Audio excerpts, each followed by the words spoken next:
Welcome to Sports Talk. Hello and welcome. This is Nick from Top Notch Sports, and today we're going over the 2023 Seattle Seahawks salary review and offseason moves for 2023. Pete Carroll and Geno Smith, after trading away Russell Wilson, ended up finishing second in the NFC West, finishing with a record with 9-8 and making the playoffs.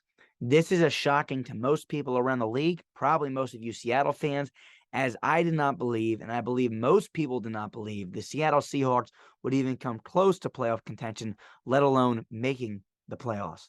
They went 9-8 and lost in the first round, but they played their hearts off all season long without their franchise quarterback, Russell Wilson. Geno Smith made an argument this season for why he could possibly be the quarterback for the next 2 to 3 seasons, depending on the situation. He's definitely not a franchise quarterback, in my opinion, but he could be a bridge quarterback for the next few seasons. What do you guys think? Let me know in the comment section below. Let's hop right into this. If you're new to the series, welcome. We're going to be doing a mock offseason, a mock draft, mock free agency, and doing everything we can do to try to get the Seattle Seahawks on the right page, but also making it realistic with the rest of the series. If you're new to the channel, welcome. If you're not new to the channel, welcome back. Let's hop right into this. Here we are, first things first, in the top left corner of the screen, you see the cap space. The Seattle Seahawks have $50.8 million in cap space this upcoming offseason.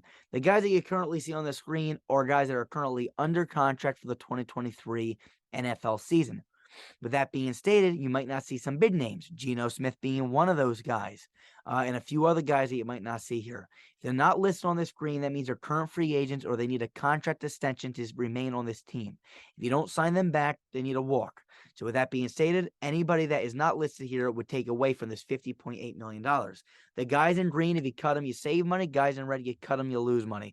Quick example, if you were to cut someone like Gabe Jackson, you would save $6.5 million. If you were to cut someone like Jamal Adams, you would lose $3 million.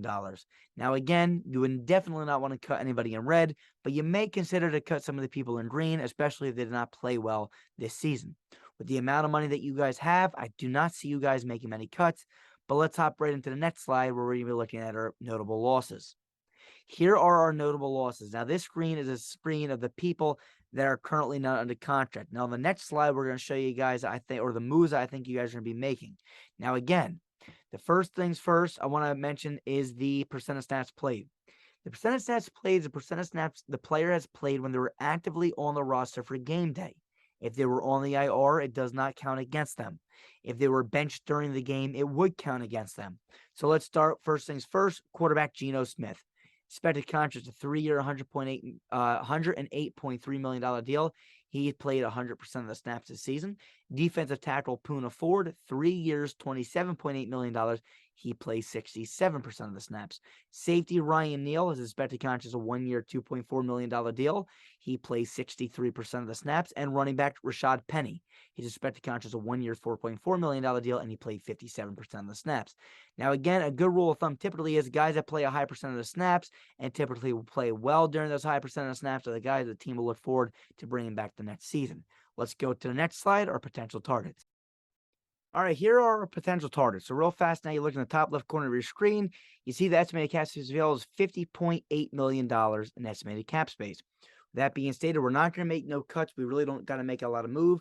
And we do got a few estimated signings. First things first, we're going to re-sign Geno Smith to a 3-year, $108.3 million contract, which is $36.1 million in good cap hit. We're going to re-sign safety Ryan Neal to a 1-year, $2.4 million deal, which is a $2.4 million cap hit.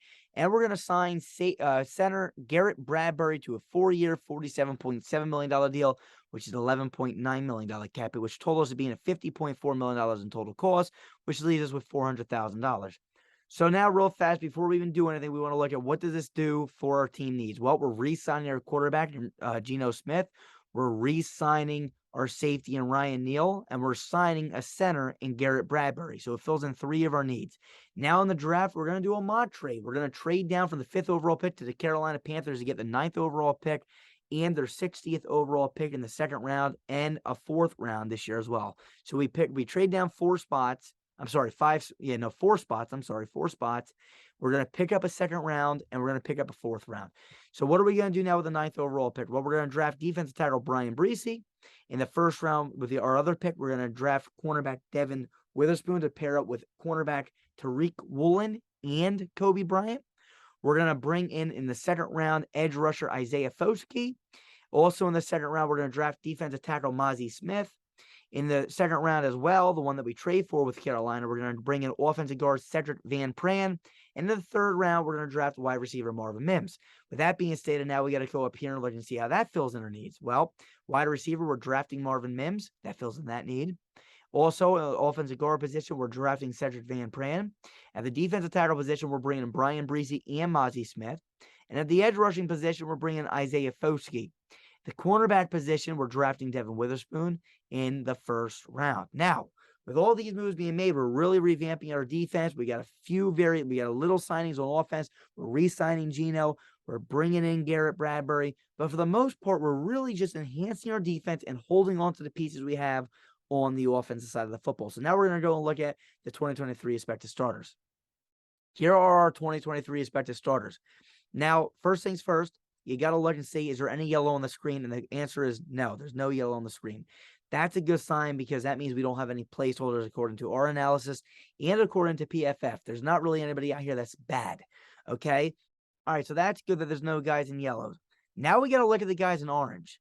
Geno Smith is somebody that we're re-signing, and Ryan Neal is somebody that we're re-signing. So, again, we're re-signing two of the guys. In that lime green, we are signing Garrett Bradbury from free agency. So, again, another big move for this team. And then you look at the light blue. The light blue is all our draft picks. We're bringing in wide receiver Marvin Mims to pair up with DK Metcalf and Tyler Lockett and Noah Fant. We're bringing in Cedric Van Pran to play with Damian Lewis and Gabe Jackson, maybe fighting for the starting job. Or if not, we're going to have him be depth. And you look at this offensive line, I mean, between Charles Cross and Abraham Lucas, this is a really young offensive line. We get Cedric Van Pran in there. With that being stated, you'll look at the defense. We're bringing in two defensive tackles, Mazi Smith and Brian Breezy. Edge rusher Isaiah Foskey to pair up with Uchenna Nwosu. And we got Devin Witherspoon to pair up with Tariq Woolen and Kobe Bryant. So now you look at this team. You got a solid secondary with Tariq Woolen, Quandre Diggs, Ryan Neal, Jamal Adams, Devin Witherspoon, and Kobe Bryant. You got two or three pretty good edge rushers in Isaiah Foskey, Uchenna Nwosu, and Shelby Harris. You got two pretty dang good linebackers in Jordan Brooks and Darrell Taylor.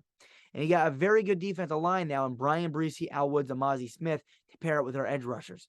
Overall, this team is a solid roster on paper now. If the Seattle Seahawks were able to make moves like this, you got to say that they're going to contend again next year. Geno Smith will be year 2 in this system as a starting quarterback. You're bringing in guys. You're keeping guys like DK Lockett and Kenneth Walker all here. It's year 2 for Charles Cross. You got a really young offensive line, but you're bringing in a great center in Garrett Bradbury. You're bringing in good edge rushers on Isaiah Foskey. You're holding on to Nwosu. You're bringing back Ryan Neal to be part of that depth piece. You still got Jordan Brooks. You bring in Devin Witherspoon to pair up with Tariq Woolen. And this lineup looks solid on paper. With that being stated, my prediction for this team is to go. It's tough because I feel like the Rams are going to get better. And the Arizona Cardinals are probably going to do a little bit better as well. The Cardinals on paper look decent, but if they get rid of D-Hop, which we are projecting, I don't think they're going to be that great either. So with that being stated, I got the Seattle Seahawks going 9-8 in an NFC West, placing second place again in year 2, with a much closer and tighter division race. San Francisco, I'm projecting to still win, but the Rams and Cardinals are going to pick up a few extra games. But I still feel like Seattle will go 9-8 and have a shot at making the playoffs. Let me know what you think in the comment section below. We'll see you guys next time. Peace. We are Built Better.